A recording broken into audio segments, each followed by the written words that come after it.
Hello mga kaulam! Kakain na naman tayo ng tanghalian pagkatapos ng ating work from home. At ako ay naglaga ng balatong mga kaulam. Yes, nilaga. Hindi ko yan ginisa sa mantika.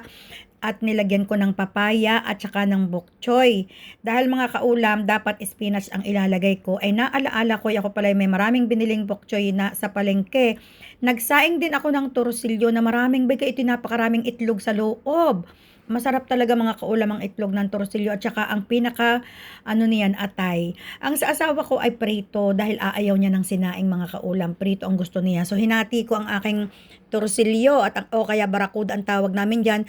Torsilyo at barakuda naman dito sa UAE. Hinati ko ang iba'y prito yung pinakalaman at ang akin naman ay sinaing yung pinakaulo at buntot dahil yan ang paborito kong part ng Sa palengke isda. Mura ang bok choy tapos dito sa supermarket mahal kaya bumili na ako ng marami. Ay siya kong inilagay sa balatong at sayang din naman mga kaulam dapat ang balatong ay may gulay.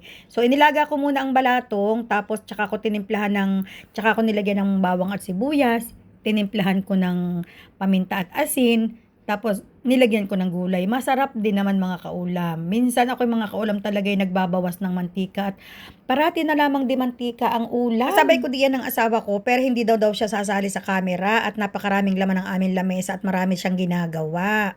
Ay sabi ko sige at ako nagmamadali din laang naman at ako may gagawin pat. Hindi pa tapos ang trabaho ko mga kaulam. Akin lamang isiningit ang pagkain dahil ako ay gutom na at iyan ay alas 3:15 na ng hapon. Matatapos ako ay alas 4. Kaso, yung tapos na ang mga estudyante ko ng 2:30 pero nag-aabang ako at laging nagpapatawag nga ng meeting.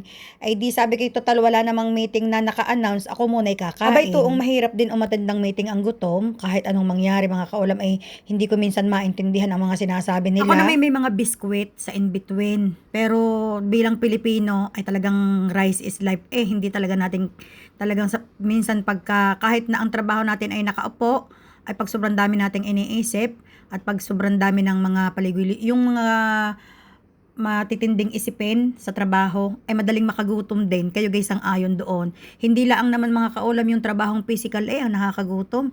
Itong kahit nakaupo ka at nagtuturo ay talagang magugutom at magugutom. Gusto ko pa talaga pag sa school ako nagtuturo yung nakakalakad, yung pagkakatapos ng turo, ako'y maglalakad papunta sa staff room o kaya maglalakad papunta sa banyo o kaya papunta sa baba, may kukuhanin sa baba o pupunta sa reception, may kukuhaning papel, ganyan. Iba-iba ang nakakalakad at nakakaakyat baba sa hagdan.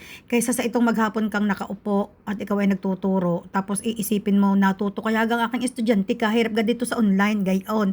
Nakakagutom masyado. Umaga pa lamang ay nag-iisip na ako, ano kayang lulutuin ko para sa mag-aama, yung kakainin nilang tatlo. Ay ang kami din lang namang mag-asawa ang kumain ng munggo at ang mga anak ko'y aayaw at sila daw mayroong ibang gusto ay di na mga nagsipag-order, doon ako suko pag sinasabing ayaw nila at o-order sila sobrang sama ng loob ko ay ano gang aking magagawa. Ay ibang kabataan ngayon, lalo na kapag ang mga nakakasamang mga kaklase at kaibigan ay iba't ibang lahi.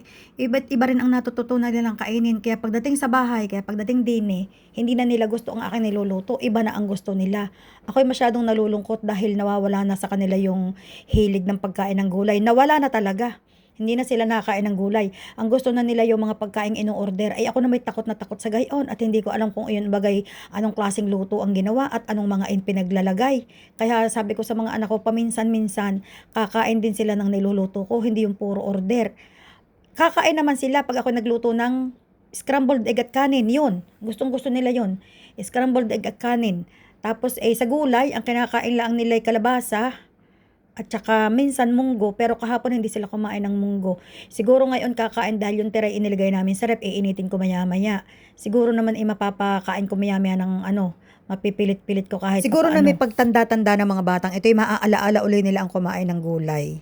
Bakit kaya ito nawala? Dati inong mga baby pa sila pagkakatatakaw mga kaulam ng gulay. Pag nalamas ko sa kanin ang mga malunggay at mga kalabasang iyan at mga patatas at carrots na iyan, kain-kain sila Ngayon talaga namang iniirapan lamang ang mga gulay lalo na pag nakita nilang ang mga sibuyas kaya pag ako nagluluto mga kaulam ang sibuyas sobrang pipino ng hiwa minsan dahil ayaw na ayaw nilang nakikita lalo na yung bunso ko hinihirang inilalagay sa gilid ng pinggan bago naman matuloy sa pagkain may isang oras ng pagtatanggal ng sibuyas. Ay ako'y naiiyamot pagkagayon, kaya ang ginagawa ko, ako'y may giniling ng maliliit na yung pinong-pinong bawang na nasa rep, na nasa garapon, para hindi na ako mahihirapan pag ako'y magluluto. Ang sibuyas ipinipino ko rin ng maigi. Likit na kahirap talagang tunuhan ang pagkain ngayon ng mga kabataan. Hindi kagaya namin noon, kung anong ihayin, hindi pwedeng magreklamo, bawal magreklamo nung araw. Kung anong ihayin sa lamisa, siya namin kakainin. Hindi kami pwedeng sabihin na ayoko niyan, gusto ko'y ganare, ay siya, magugutom ka, dahil kung anong ihahayin, ay iyon na, wala nang susunod pa doon, wala nang iba pa. Hindi nagluluto ng marami. Pero kami noon sa Pilipinas, mga kaulam ng mga bata kami, laging partner-partner kahit papaano. Kahit kami nasa bukid, pag may gulay, kailangan may isda. Yan, hindi pwedeng gulay lamang. Dahil nga, madali naman kami sa isda at taga-tabing dagat. Kami noon kahit papaano madali din sa karne. Marami naman kaming mga manok sa kahangga. Marami namang alaga ang manok na kahanggan. Ay di pag napapaliban sa aming bakod, ay di amin kinakatay namin. O ay iba namin ipakikita ang balahibo, ay di malalaman kinatay na namin.